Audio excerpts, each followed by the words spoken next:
Hello, welcome to Sans kitchenette. ഇന്ന് നമ്മൾ തയ്യാറാക്കുന്നത് വളരെ എളുപ്പത്തിലുള്ള ഒരു ചമ്മന്തിപ്പൊടിയാണ്.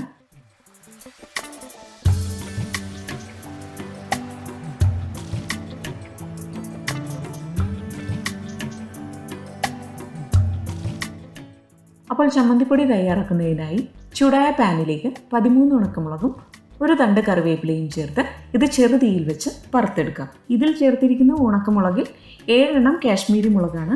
അത് ചമ്മന്തിക്ക് നല്ലൊരു കളർ കിട്ടുവാൻ വേണ്ടിയാണ്. ബാക്കിയുള്ള വറ്റൽമുളക് ഓരോരുത്തരുടെയും എരിവിനനുസരിച്ച് ചേർത്ത് കൊടുക്കുക. വറുത്തെടുത്ത മുളക് പാനിൽ നിന്നും മാറ്റാം. ഇനി ഇതിലേക്ക് 1/4 കപ്പ് കടലപ്പരിപ്പും 1/2 കപ്പ് ഉഴുന്നുപരിപ്പും ചേർത്ത് ചെറുതീയിൽ വെച്ച് വറുത്തെടുക്കാം.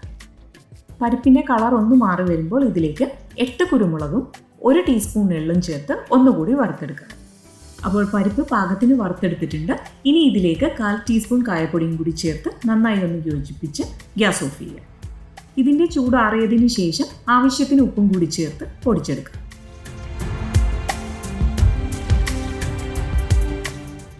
അപ്പോൾ നമ്മുടെ വളരെ എളുപ്പത്തിലുള്ള ചമ്മന്തിപ്പൊടി തയ്യാറായിട്ടുണ്ട്.